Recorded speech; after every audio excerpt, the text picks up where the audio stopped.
Hey guys, आप सभी लोगों का स्वागत है क्यूरेटिव योगा का नए फ्रेश और कमाल एपिसोड में। नमस्कार दोस्तों, मैं हूं अंतरीप और आप देख रहे हैं क्यूरेटिव योगा। तो चलिए नया कोच देखते हैं, नया कोच सीखते हैं। जैसे कि दोस्तों आप लोगों को पता है कि हम यहाँ भी सेलिब्रेशन कर रहे हैं हठ योग यू वीक, यानी बहुत ही नज़दीक हमारे यूजीसी नेट एग्ज़ाम है।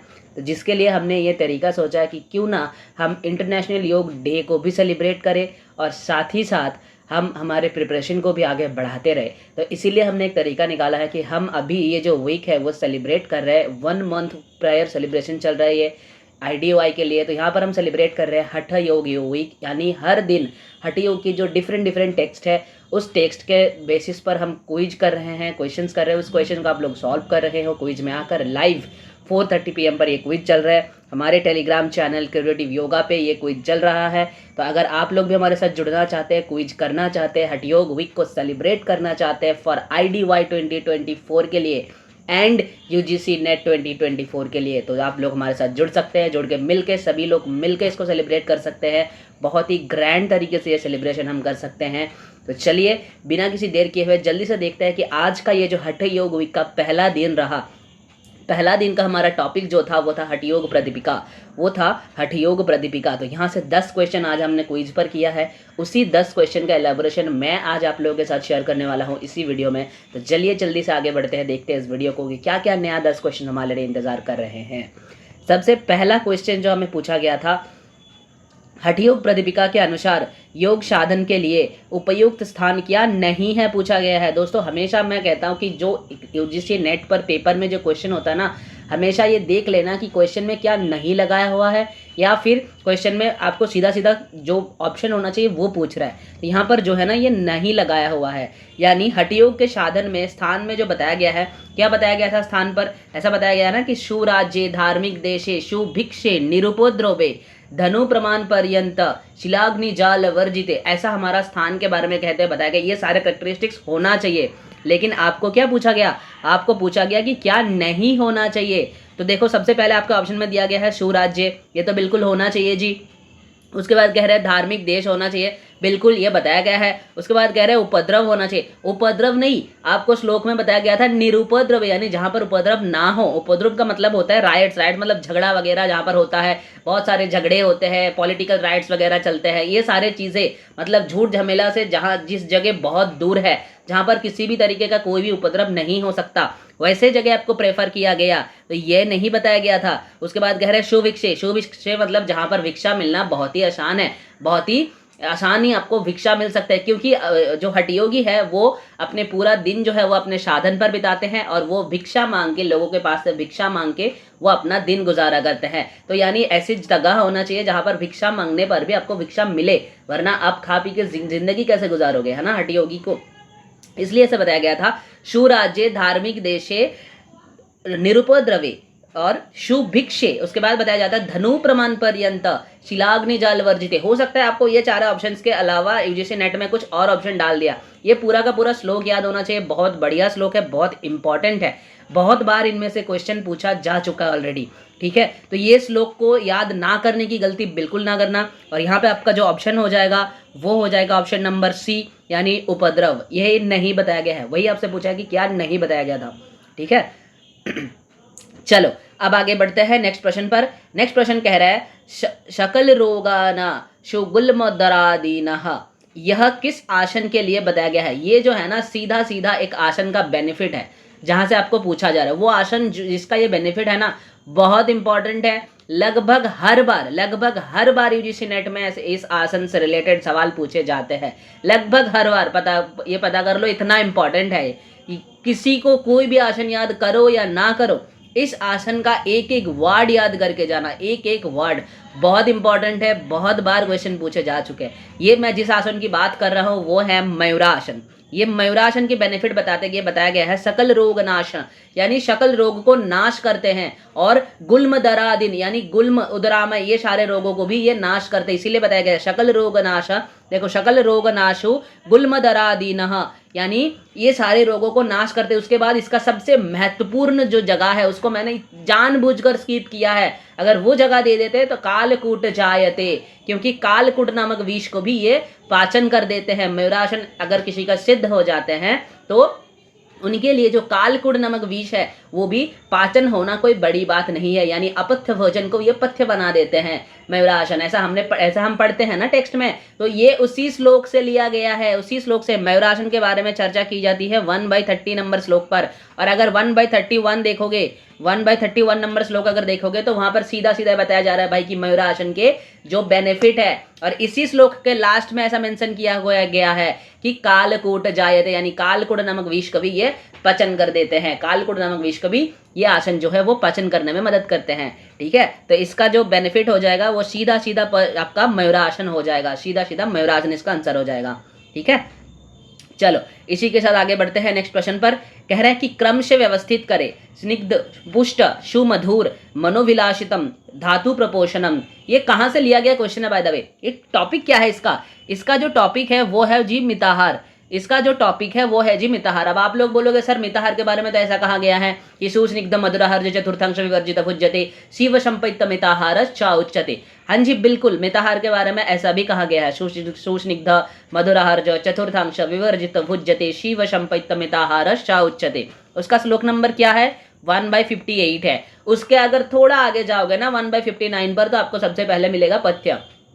ठीक है, अपथ्य के बारे में कहते हैं, उसके बाद पथ्य के बारे में कहते हैं। पथ्य से कहते हुए वहां पर बताया जाता है ना कि 1/63 में पढ़ना श्लोक, वहां पर सीधा सीधा मेंशन है कि जो पथ्य होना चाहिए, जो योगियों की निवाला बनना चाहिए, वो स्निग्ध होना चाहिए, वो पुष्ट होना चाहिए, वो सुमधुर होना चाहिए, वो मनोविलासितम होना चाहिए, वो धातु प्रपोषणम होना चाहिए। और वहां पे इसका एक सीक्वेंस में बताया हुआ है, उसी सीक्वेंस आपको पूछ लिया गया। अब आप लोग बोलोगे सर इतना डेप्थ में सवाल पूछता है क्या? ये सवाल PYQ से ही बने हैं भाई, ये आया हुआ सवाल है, एक बार नहीं, ये सवाल पता नहीं कितनी बार रिपीट हो चुकी है। ये एक बार के सवाल नहीं बोल रहा हूं मैं, जितने भी सवाल यहाँ पे है ना वो एक बार से ज्यादा आया हुआ है यूजी से नेट में, याद रखना। ये सवाल जो है बहुत बहुत बहुत, मतलब इसको VBI भी मत बोल के इसको VBI बोल लो चलेगा। ये बहुत इंपॉर्टेंट सवाल है। ये श्लोक गलती से भी इसको याद करने की गलती मत करना, ठीक है, याद ना करने की गलती इसको मत करना, बिल्कुल इस श्लोक को याद करके जाना एग्जाम में।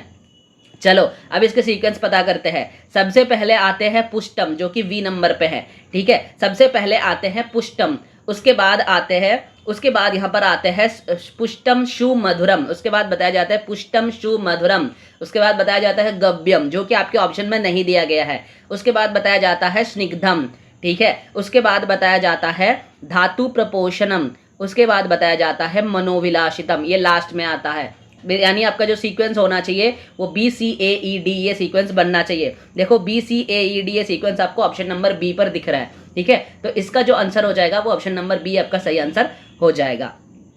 चलो ये सीक्वेंस बिल्कुल आपको मुंहजुबानी याद होनी चाहिए, याद रखना ये सीक्वेंस बहुत इंपॉर्टेंट है, इसको ना करने की गलती मत करना। ठीक है, चलो आगे बढ़ते हैं, नेक्स्ट प्रश्न पर चलते हैं। नेक्स्ट प्रश्न कह रहा है कि प्राणायाम के अभ्यास गलत करने पर इनमें से कौन सा रोग उत्पन्न नहीं होता?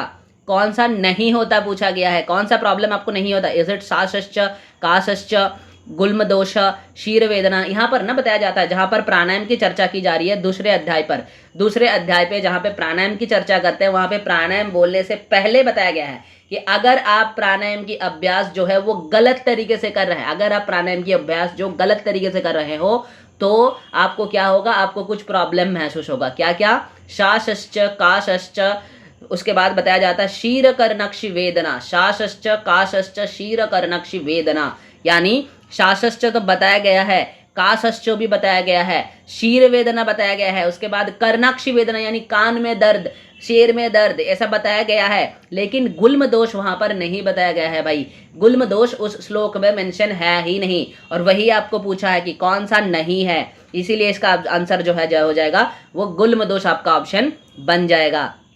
ठीक है, इसीलिए आपका करेक्ट आंसर जो है वो गुल्म दोष बन जाएगा। ठीक है, चलो अब इसी के साथ आगे बढ़ते हैं नेक्स्ट प्रश्न पर। कह रहा है कि हाटक पेटकम यह शब्द किस क्रिया के लिए उल्लिखित है?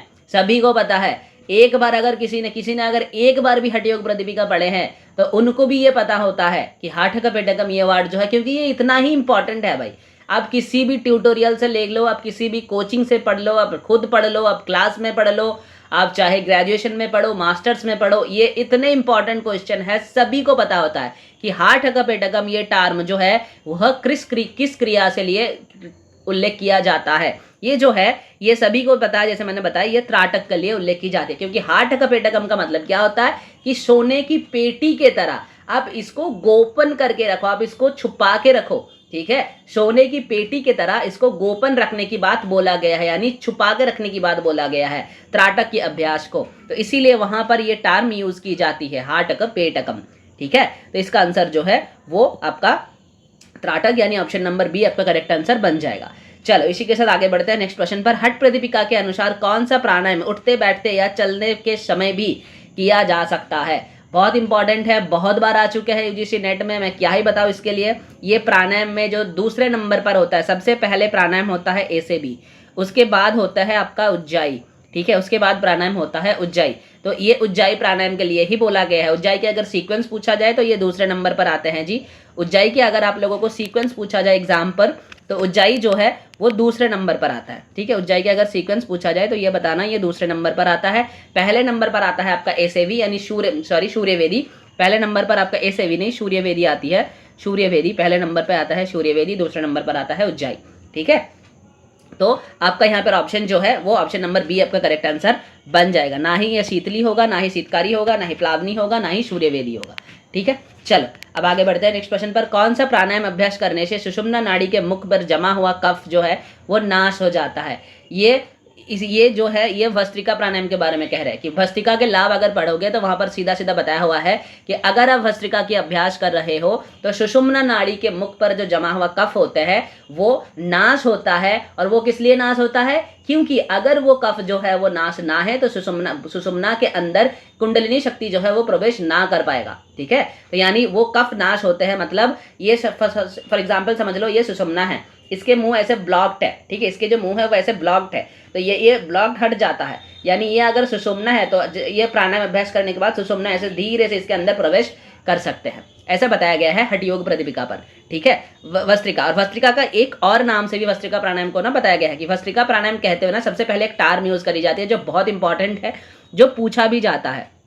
वो टर्म क्या है? वस्त्रवल्लकारस्य, वस्त्रवल्लकारस्य, ये टर्म याद रखना, वस्त्रवल्लकारस्य यानी लोहे की धोकनी के तरह। ये टर्म भस्त्रिका को बताया हुआ है, ऐसे टर्म यूज की गई है, तो ये भी बहुत इंपॉर्टेंट टर्म है, बहुत बार आ चुके हैं क्वेश्चन पर। ये टर्म भी याद रखना, ये भी बहुत इंपॉर्टेंट है। मैंने बता दिया, इसके रिलेटेड कोई क्वेश्चन मैंने नहीं डाला तो मैं इसलिए यहाँ पर बता रहा हूँ, ठीक है। चलो अब देखते हैं आगे। नेक्स्ट क्या कह रहा है कि मुद्रा का अभ्यास करने पर क्या फल प्राप्त होता है? देखो कोई स्पेसिफिक मुद्रा नहीं पूछा गया है, याद रखना, कोई भी स्पेसिफिक मुद्रा नहीं पूछ रहा है आपको पूछा गया है कि मुद्रा का अभ्यास करने से। तो मुद्रा स्टार्ट करने से पहले जहां पर ना हठ योग प्रदीपिका में मुद्रा बताया गया है तीसरे नंबर अध्याय पर, तीसरे अध्याय पे मुद्रा बताने से पहले ऐसे बताया जाता है कि भाई अगर आप मुद्रा की अभ्यास कर रहे हो तो आपको अष्ट सिद्धियां, अनिमा आदि अष्ट सिद्धियां जो है वो प्राप्त होती है। यानी इसका आंसर जो है वो अष्ट सिद्धि हो जाएगा, ना ही अष्ट कुंभक होगा, ना ही बिंदुजय होगा, और ना ही अच्छा ये लास्ट ऑप्शन आपको बताया गया था नन ऑफ द अबव, ये नन ऑफ द अबव नहीं है, इसका ऑप्शन सीधा सीधा बताया हुआ है आपको, वो हो जाएगा आपका अष्ट सिद्धि। अष्ट सिद्धि में आते हैं अनिमा, महिमा, लगिमा, गरिमा, प्राप्ति, प्राकाम्य, ईशित्व, वशित्व, ये 8 सिद्धियां आते हैं जिसको अष्ट सिद्धि कहा गया है। तो इस अष्ट सिद्धि की लाभ आपको प्राप्ति होती है अगर आपकी मुद्रा जो है वो सिद्ध हो जाते हैं तो, ठीक है। चलो अब आते हैं नेक्स्ट प्रश्न पर। नेक्स्ट प्रश्न कह रहा है कि कौन से मुद्रा अभ्यास करने से वलितम पलितम बेपग्न नष्ट हो जाते हैं? वलितम पलितम बेपग्न ये तीनों जो रोग है ये नष्ट होता है। आप लोग कहोगे सर ये तो विपरीत करनी है सीधा सीधा, नहीं, विपरीत करनी में ना सिर्फ जो है वो बलितम और पलितम ये दोनों बताया हुआ है भाई, वलितम और पलितम, बेपग्न नहीं बताया हुआ है विपरीत करनी में, याद रखना। तो अगर आपको क्या पूछा गया, आपको पूछा गया कि वलितम, पलितम और वेपग्न तीनों पूछा जा रहा है आपको, तो अगर तीनों से सवाल बन रहा है तो इसका मतलब वो आंसर आपको ढूंढ रहा है महावेद, ना ही वो विपरीत करनी होगा, ठीक है। तो महावेद जो है उसमें बताया गया है कि भाई बलितम, उसके बाद पलितम, उसके बाद वेपग्न, उसके बाद बेपग्न, ठीक है। तो यहाँ जो आंसर आपका हो जाएगा वो महावेद हो जाएगा। ये लास्ट दोनों तो बिल्कुल भी नहीं है, और पहला विपरीत करनी भी नहीं होगा क्योंकि विपरीत करनी में वलितम और पलितम के बारे में कहते हैं, ना ही वलितम पलितम बेपग्न, ठीक है। चलो अब आगे बढ़ते हैं नेक्स्ट प्रश्न पर।